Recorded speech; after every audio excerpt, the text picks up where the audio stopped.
All right, folks, why don't we go ahead and get started? Again, I know we'll be hearing some crunches and some sandwich bites in between. It's all good. There's a little bit of a sort of a info share that I want to do in the top half, and then get you guys more interacting with each other. And yeah, so so what I'm hoping to do in the next hour is really to talk a little bit about this idea of community mapping and also community listening. We'll have you guys introduce each other. Again, I know you guys probably met each other already, and then start off with specific topics. And then I'll share some insights to ecosystem assessments that we've done across the state as well. And then finally, we'll do a wrap up with some Q&A. The QR code that you see on the screen actually does point to the slide deck. So I do have links in the slide deck so that, if you don't want to take notes or whatever, or you just want to identify the resources that I'll be sharing, it's all within that slide deck. So the QR code will give it to you, okay? All right. So again, I appreciate Jody and us trying to tag team this in terms of this idea of, again, this importance of community mapping, right? And as Jody had described in the description of this session, is knowing the needs and tapping the resources. And again, knowing the information needs of your communities, right? And also what are the resources out there in the industry that can support you in that work. So I guess right off the bat, you're sitting here, you had a choice between sitting here or sitting in a Q&A, reporter's Q&A. I'm assuming that you're here to learn a little bit more about community mapping. And which is interesting, because I know in Claire's session this morning, the very first session, I know George from Highway 58 said, we don't know who our readership is, right? Which is interesting, right? And to me, this is an opportunity to kind of dig in a little bit more about how you map your community, how you can map your network, right? Network mapping. So a big question here. Why community mapping? What do you think the benefits are for mapping your community? Anybody? Emily? I'm not sure what community mapping is. Okay, all right, that's good. That's it. What do you think it is? When we say community mapping, what is it? Was it a state? You think of a map with demographic information?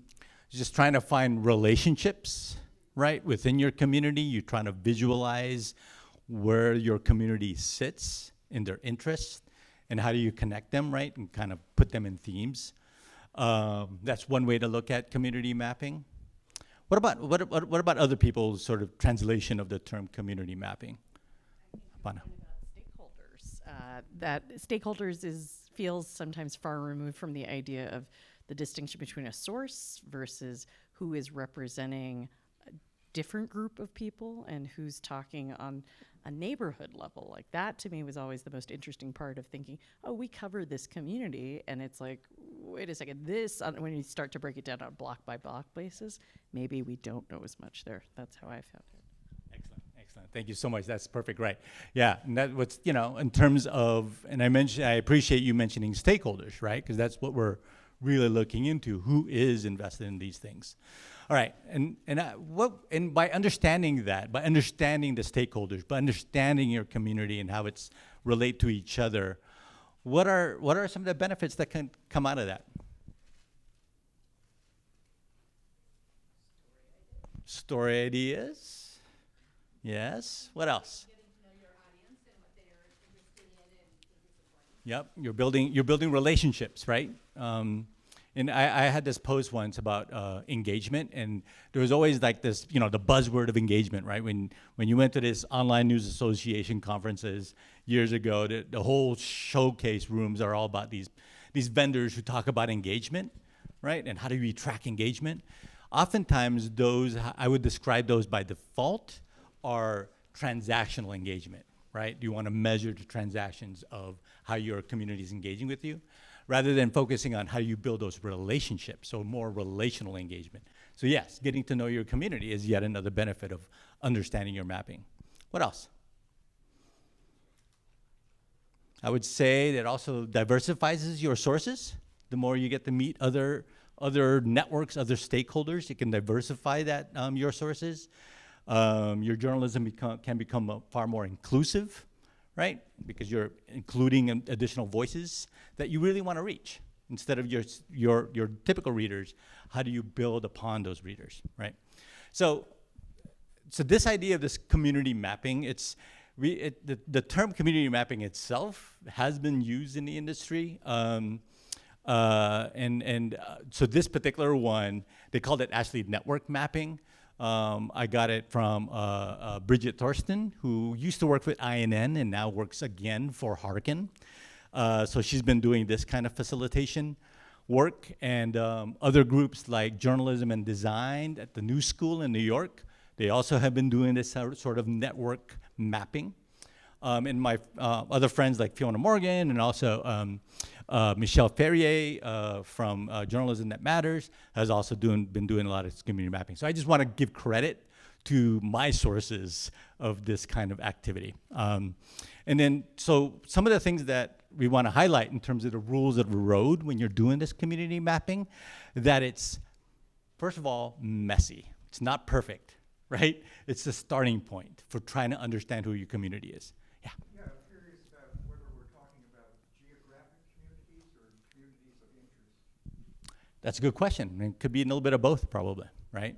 So we'll go to that activity, and I'll just, yeah, I think the first interaction is going to be around topics or the issues you want to cover. But just going back to the rules of the road, just to know that you're doing this work, that it's super messy, it's not like finished, it's not polished. You know, I know journalists. I'm a recovering journalist myself. Now working at University of Oregon teaching, is the fact that, you know, it's not a perfect process. It's only the beginning of trying to connect with your community. You also want to just use the information that you have at the very first run. Just be comfortable with what you have. And also when you're thinking about categories and going back to this idea of, is it a community of topic or issue, or is it a community around geography? It's a little bit of both. Like it's not exclusive. It could be, you know, very much their individuals could belong to multiple communities, and that's something we want to recognize. And also, what you're doing here is going to be not exhaustive. And also, you know, when there's moments that you get stuck doing this process, that you really have to bring in your creativity around there, right? So again, this is just more of a starting point. All right, so that's really the foundation I just wanted to pinpoint really quick, and then come back to you again to talk to your neighbors, maybe your table here, maybe pair up with somebody at your table if there's an odd number, maybe a group of 3. But just really quickly, maybe we'll spend 5 minutes here just talking amongst each other, is what issue do you want your community to connect with? So think about topics, issues, or as Claire said this morning, was what should you write about, right? What is that question? I know she focused on money, but so it doesn't have to be money in this conversation. It could be something else. It could be environment. That's come up a couple of times. But what issue do you want your community to connect with? So go ahead and talk amongst yourselves. We'll say 5 minutes, and then we'll do a popcorn share back to see what people have said in your table. Okay? So 5 minutes.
All right, folks. I know you guys are probably. There's one thing about. There's one thing that's difficult about being the facilitator. You always have to interrupt conversations, so I apologize in advance for doing that. But and if it felt like it was shorter than 5 minutes, that's exactly right. We just wanted to keep moving. But I figured that you had some really good conversations, trying to talk a little bit about issues. I wanted to hear what you guys came up with. Like, who wants to talk a little bit about what they talked about? Tim. We talked about housing and affordability and water and the future of water in Central Oregon. Water and housing. Excellent, excellent. I'm gonna. Somebody taking notes here? Here. No. Oh yeah. Okay. Water and housing is a couple of the issues. So we have a new project covering, quote, unheard voices, unquote, in the community. So the task is, first of all, is to identify what they are, who they are, and then figure out how we can reach them, figure out what their issues are. But this is a very narrow sort of issue, I think. The community at large would not, I guess they would have opinions about this too, but this is a starting point for us. Paul, you just basically just did my presentation, which is great. I appreciate that. I mean, that community's unheard voices is a challenging. It's going to be hard to identify that, but let's work with it. So unheard voices is the third one, but I like what you said in terms of what the next work is. Who are these people, and how do we reach them? Because ultimately, that is the network mapping that we're doing, right? Is first let's think about an issue that you feel like is underrepresented in your coverage, or if it's already something that you've heard. Again, this is just a starting point. It's really about identifying the issue, identifying who they are, how you reach them, and then start listening to the community. What about this table? What did you guys hear for? What issue came up for y'all? I was talking about accessibility to local food and making it also appealing to people, knowing that they have a lot of options in Central Oregon, actually, for food sourcing. Food sourcing, not just food in general, or like food security? For sure, to the realm of food security, but I think because my publication hasn't talked much about it, to start with just where you can go, and then perhaps the problems at hand with food security, food sovereignty, that kind of thing. And you probably already heard of that when, so Ken Daughter's coming out with Outlook, right? And Eugene, and that's out, right? I didn't blow any headlines on there. But if you look at it, the Santa Cruz Lookout model, it's really focused on food. That's their starting point, right? Because it's something that the community really cares about, and it seems to be working for them. So I think that's totally spot on. All right, so we got housing, we got food. Yes, Denise. Yeah, good afternoon. My name is Denise Hawley. I work in communications for the Latino Community Association here in Central Oregon, Redmond, Bend, Prineville, and Madras. And we are focused on this season on making immigrants feel welcome and educating our community about the contributions of mostly Latin American immigrants who fill a lot of the jobs in the hospitality industry in our area, and kind of trying to counter some of what we're hearing out of the Republican convention about the demonizing of immigrants. And we want to get our message out. We have a number of allies, but to really help people engage and see these immigrant workers as their neighbors and part of their community. Yeah. Thank you so much. That's perfect. That's great. So again, food, housing, water, immigrant, hard to reach communities. So they're pretty good top 5 topics. I would love to invite you to start thinking along one of those 5 lines. Maybe we'll trim it down to 4, because I think unheard voices is going to be pretty hard. But let's try to do the work that Paul wants to do, right? So, because the next step is to think about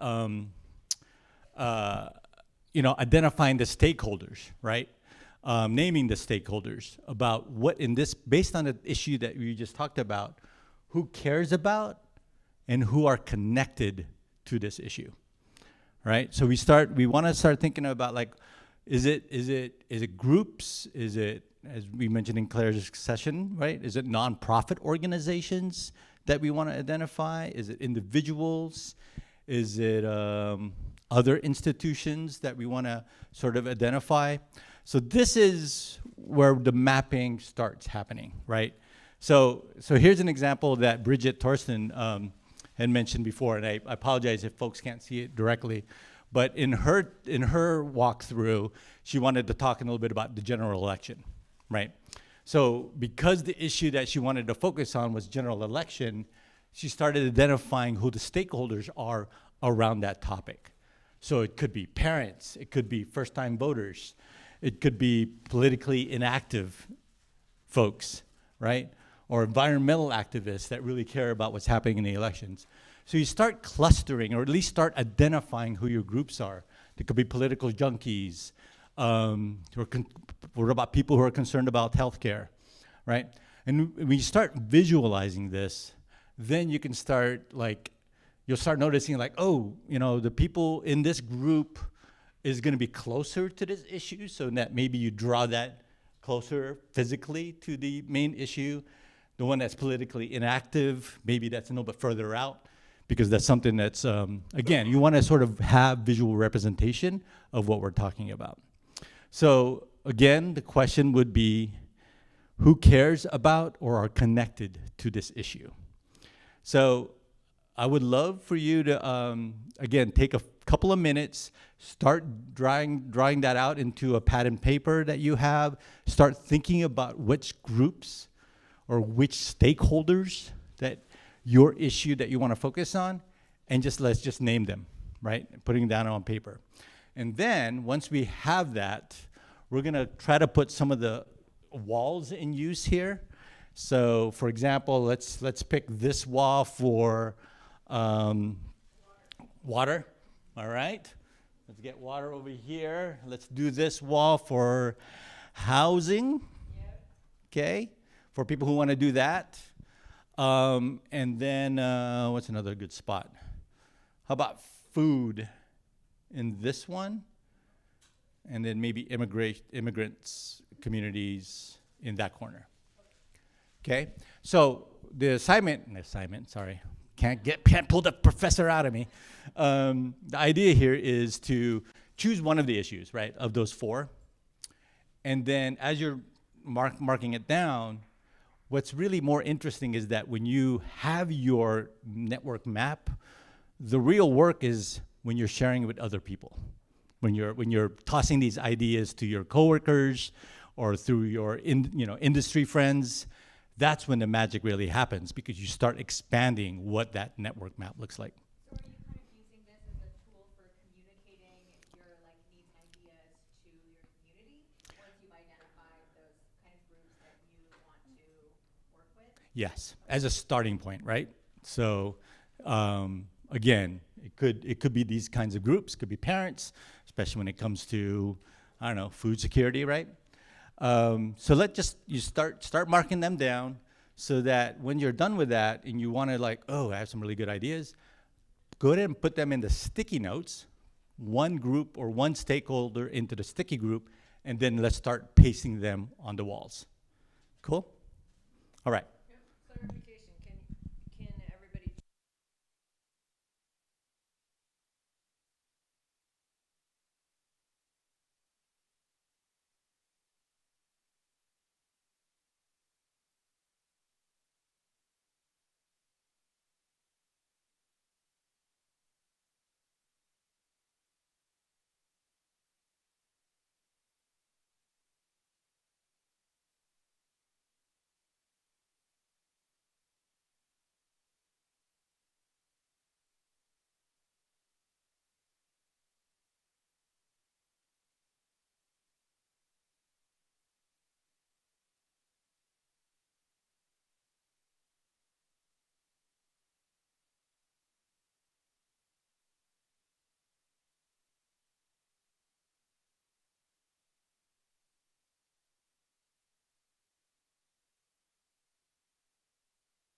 folks are putting up their sticky notes, go ahead and observe what other people have put up. Based on what you put up, were there any surprises? Were there areas where like, oh, I didn't even think of that? Or ways to sharpen, or there's duplicates?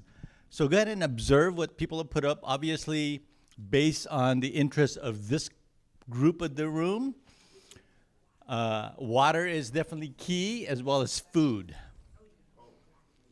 Seems to be the most interest, but you know, definitely there's folks from immigration as well as housing. But I want to start with water. Maybe Emily and Tim can kind of share their observation about what they put up and what surprised them the most. Anybody up here? Ready? Tim, what surprised you the most? I'm just getting a look at him right now. I mean, the thing about water is that there is a limited supply, and all of those folks, I think, are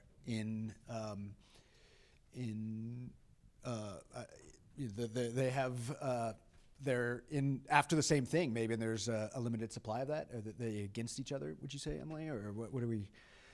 Families, health, livestock, nature, cities, irrigators, farmers, they all want the same thing. And so these folks might not necessarily be against one another in of what they think water should be used for. Yeah. Developers, tribes, ranchers. I mean, I think it would have helped to maybe narrow the topic a little bit between like water quality or water availability, and water, food, housing is a tough one because you could just have a giant sticky that says everyone. Yeah. Although that is quite intentional, as this first go around, right? Is this first stab at it is to try to be as expansive as possible with the expectation that you will zero in, right? All right. Thank you. I appreciate you, Emily, that you pass it over to Tim. How about the food group here? What are you observing up there, and what surprised you the most, and what are the major takeaways from what you can see from the collection of sticky notes? I definitely feel like the mention of the SNAP program or food banks was an angle I really wasn't thinking about. And I like the inclusion also of even just tourists, and I guess I wrote it, but I also wrote ranchers, and I think more of farmers a lot of the times, but also people that are growing cattle and whatnot. Like, please take it away. Well, and also I think a lot about Eastern Oregon Correctional Institution has, they grow food on the prison grounds and it's a project for the inmates as well as it feeds them. And so I think about local prisons and local school districts, or any sort of school kids. Everybody's got to eat. So yeah, those are some good ones. And just food pantries and food banks.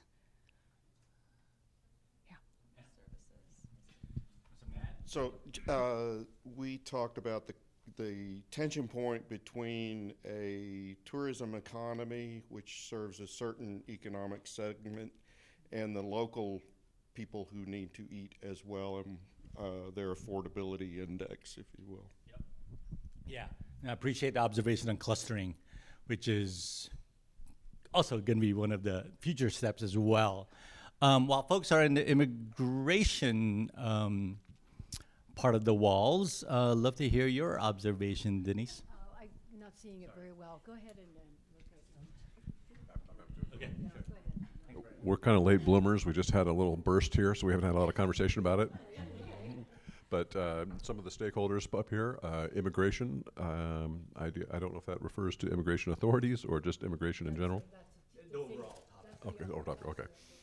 All right, school districts, recreational spaces, city governments, faith-based groups, support services and community, churches, religious institutions, employers, small and large, data sources for facts. I put that one up there because I've written a few immigration stories, and so often they're driven by anecdotes, good, bad, and all over the place, and it's so important to ground those stories in data. But the data's tricky to get sometimes. In fact, one of the cool experiences I had covering immigration when I worked in Yakima was going to the Catholic Church. Actually has incredible records on births, and they keep track of things better than the local governments do. So it's great to add those data points into those stories, because so much of the immigration conversation, as we know, is anecdotal and emotional nowadays. Invite immigrants to share their experiences with citizens in events such as Welcoming Week in Bend in September. I don't know. Maybe you'd like to talk about that a little bit more. I'm not sure what that would. Okay, I live in Redmond, but Bend has, for several years, held a welcoming week of events to invite the citizens of the community to engage with their immigrant neighbors in different kinds of workshops. And my organization is going to have some kind of art display, I guess, and to for immigrant stories, and invite people to learn about the difficulties that immigrants are facing here, including hate crimes, and kind of invite people if they want to become involved in volunteering with LCA. Thanks, Denise. Catherine, did you want to add something to your observation to this? Yeah.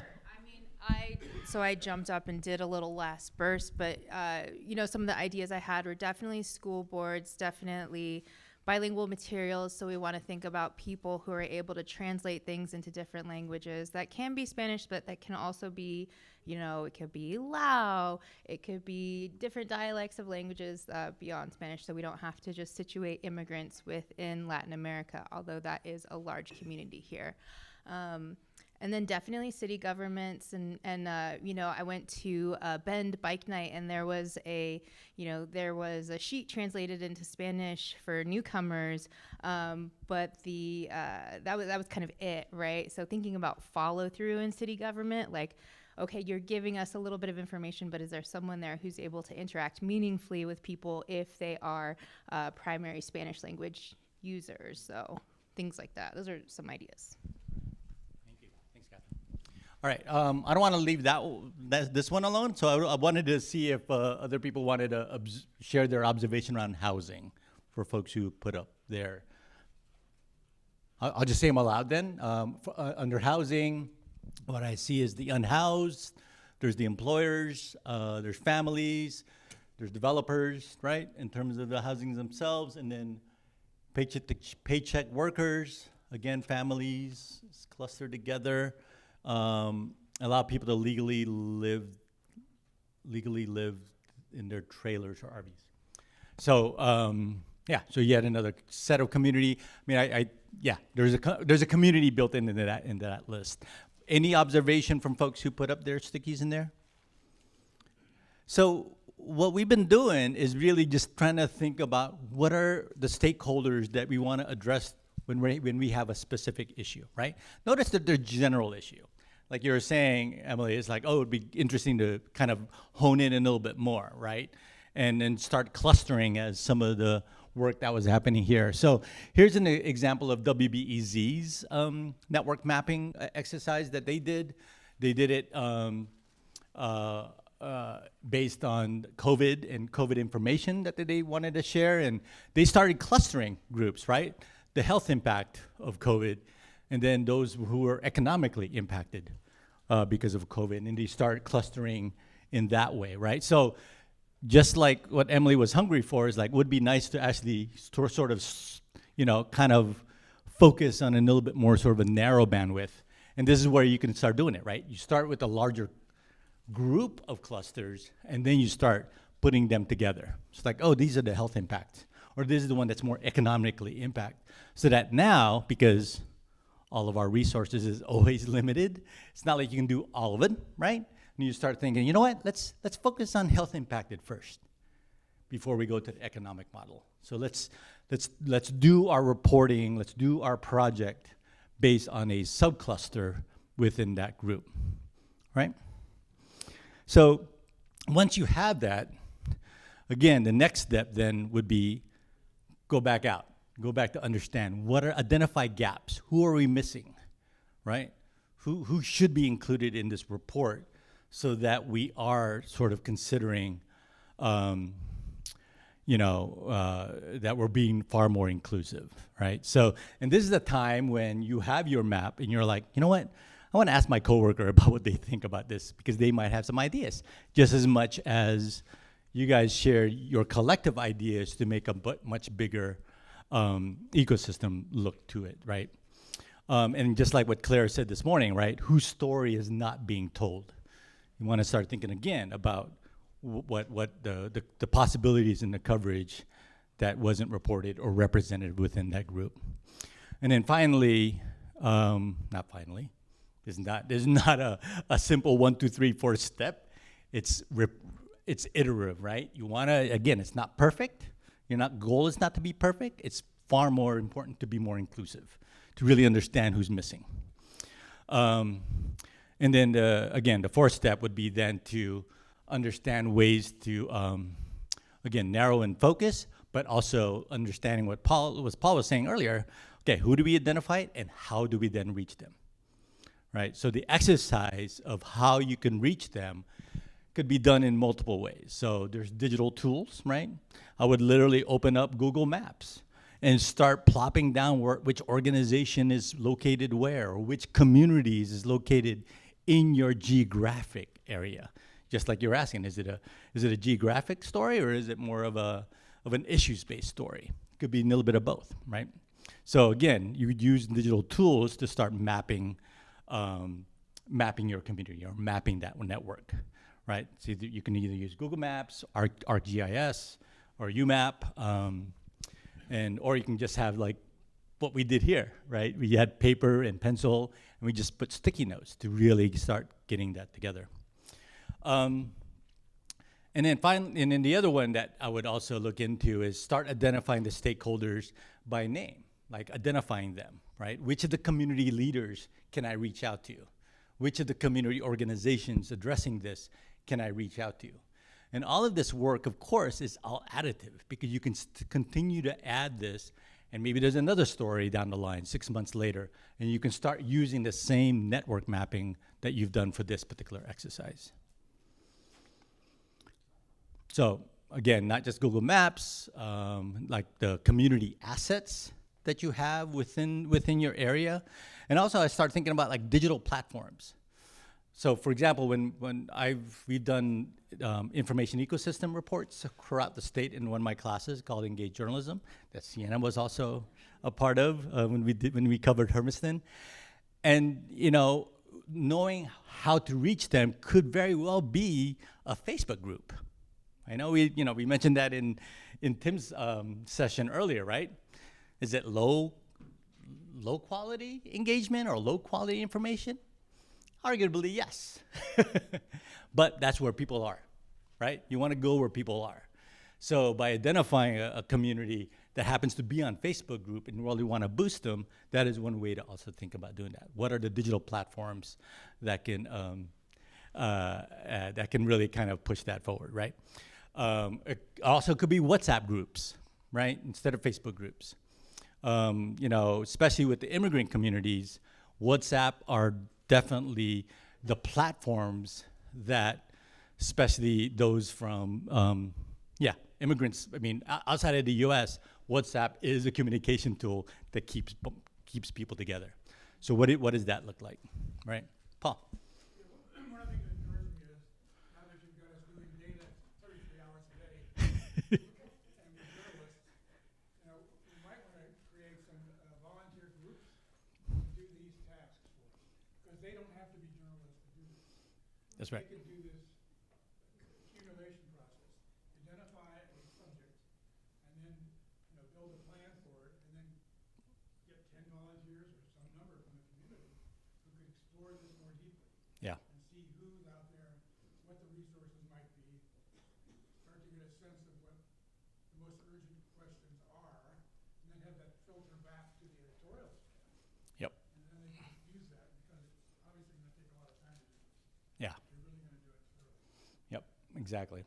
And I appreciate you mentioning the idea of going back and listening more about the questions that they have.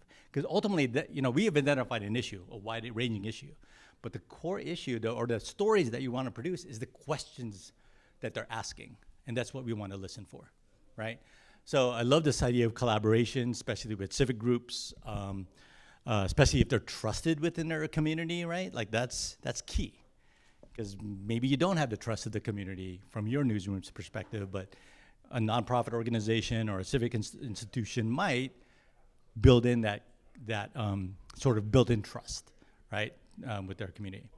Of course, you know, it's more difficult than, easier said than done, right? Because you still are trying to make sure that you are doing roles and the expectations of journalism, right? That it's evidence-based.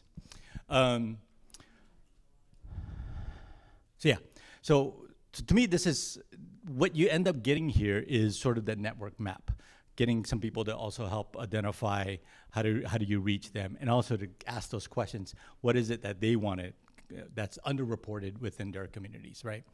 Again, there's just a starting point. Once you're done with the network mapping, the next phase that I would add, and this is something branching out from Bridget's approach, is to then start doing the community listening and information ecosystem report, or assessments, I mean. And again, like I mentioned before, we've done a few of these assessments. When I say we, with the Agora Journalism Center, I don't think I introduced myself. I'm Andrew DeVial. I also direct the Agora Journalism Center at the University of Oregon. Les Sykes, what's up, sir? Come on in, Les. I know, he's trying. Hope you grab some lunch. All right, okay, good. Okay, so I just wanted to point out, like, so we've in the last few years, we started off in La Pine, we went to Hermiston, and then we did Rogue Valley, and earlier this year we did Northeast Portland and Salem. In the Salem one, we focused on the Latinx community, and really, again, facilitated this information needs assessments, so that we co-designed a, well, I'll talk in a little bit more about that. But the project itself was in collaboration with SCYP, or SEI, which is another center and institution at the University of Oregon called Sustainable Cities Initiative. And every year they go to one location to really kind of do a deep dive around city planning. They collaborate with the city itself. And then we facilitate an information needs assessment to better understand how information flows through a community. So in conjunction with that, in terms of understanding your network mapping, it's a way to take it a step further. So here's what we end up doing as an example. Again, this is more from the Salem perspective. We focus again on the Latinx community. That's why we had our flyers and our surveys available both in English and in Spanish. Also give credit where credit's due. The baseline of this survey is actually leveraging the Listening Post Collective. So it's another great resource out there where they actually have a playbook that you can follow and really have sort of a baseline survey form that you'd want to engage with, and to really start thinking about how do we better listen to the communities that we want to serve. Again, there's two phases, or three phases. Phase one is listening, so creating your own information ecosystem assessments. Phase two is seeding, so how do you seed? Once you better understand what a community's information needs are, how do you then support a civic media project around there based on the collaborative groups that you've engaged within this process? And then finally, how do you cultivate more of the civic power? Again, giving power, again, sharing power, not giving power, sharing power with the communities that you're serving to be able to support their information needs, right? So again, this Paul, when you were talking about like, oh, let's get some other citizens every day to actually help us with this study, that's a big part of sharing that power with communities. So Listening Post Collective is a great resource. In fact, they also have available micro grants. So again, users are eligible up to $30,000 to support their project. So And they also have coaching and mentorship to be able to walk that through as well. So it's a great resource for folks who wanted to, again, better understand what their community's information needs are. Yeah. Have you thought of that expanding into rural unincorporated areas?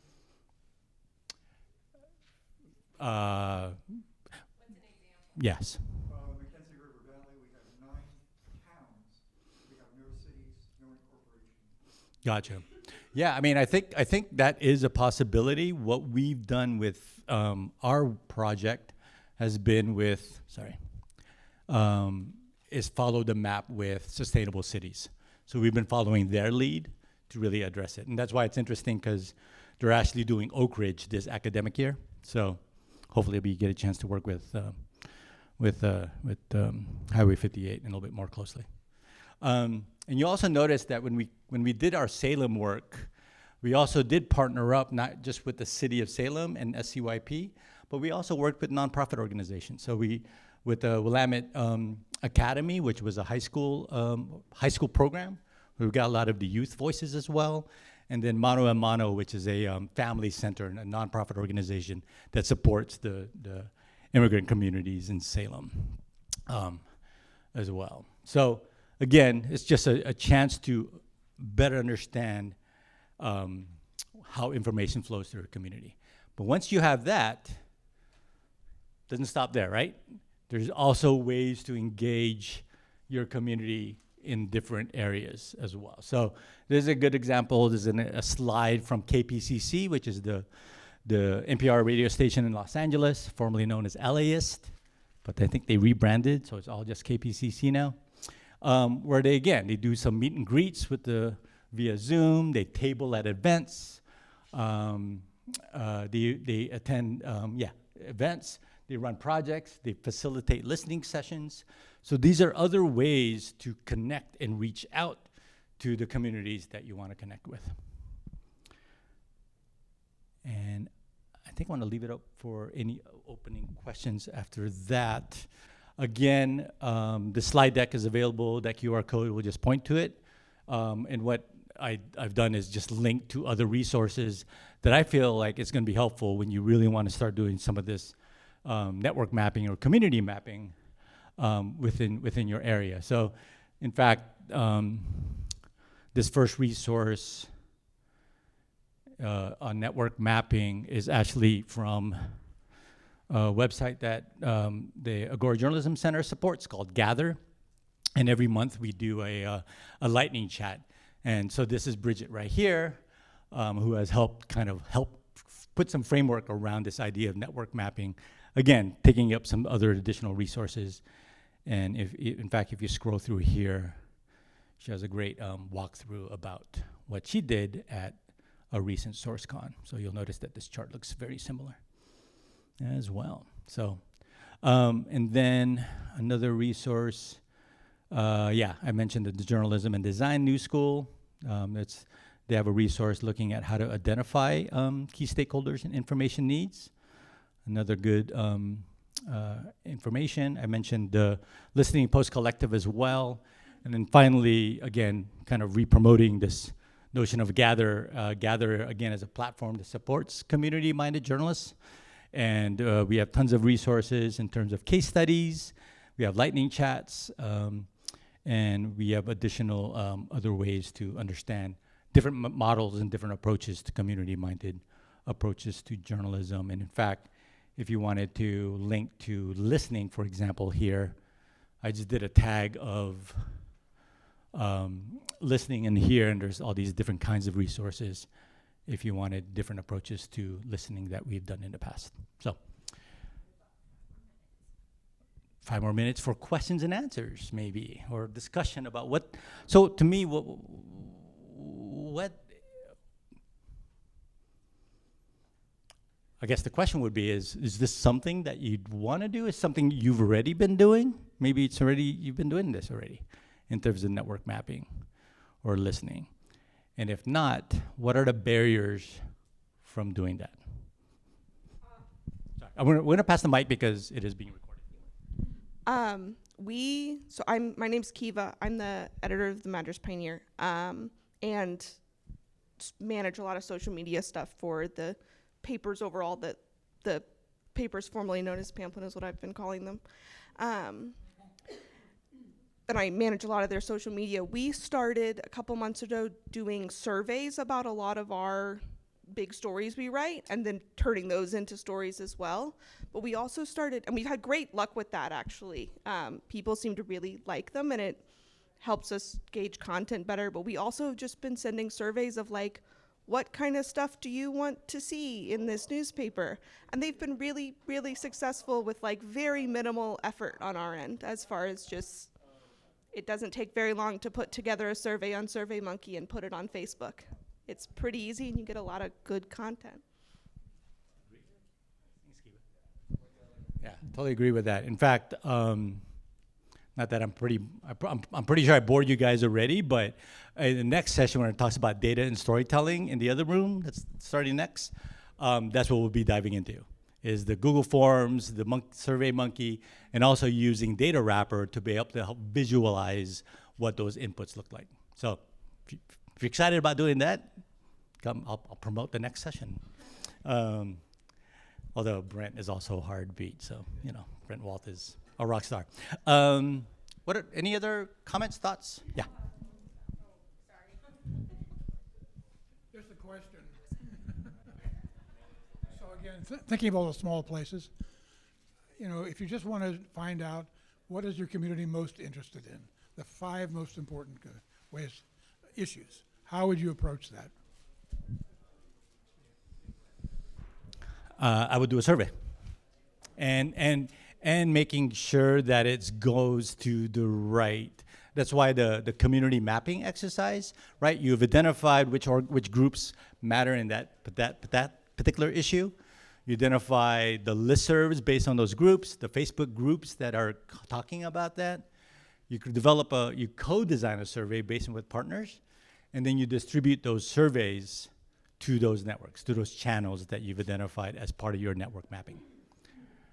So, I mean, again, when we did it for the Salem one, because we've collaborated with different organizations that already had the trust of their community, it makes it a little bit, the response rate could be higher, for sure. All right. So another quick promo. So again, with the Agora Journalism Center, we did an ecosystem report across the state in 2022. We're going to update that database this summer. So I'm hoping for people to take a survey to better understand what the current ecosystem looks like across our state. So if we want to hit that QR code, or I also have some flyers you can take away, and you can then QR code this puppy, and then if you can kindly fill out the survey. Again, it's going to be, it explains a little bit more on the survey, but it's be additive to how we improve this ecosystem report that we're going to be launching again this fall. Cool? Yes. How do you ensure people's data and information that they share with you is secure, private, or how are you transparent with them about how their data will be used beyond the survey gathering? So in the main question that I have, I never ask for personal information. What I do is at the end of the more generic or the more core survey, I would then point them to, are you willing to participate in future listening sessions, or are you willing to for us to reach out to you to follow up any questions? I would separate that from the survey itself so that your survey is totally anonymous. And it's not tied into any other sort of biographical information. Yeah. All right. Thank you very much.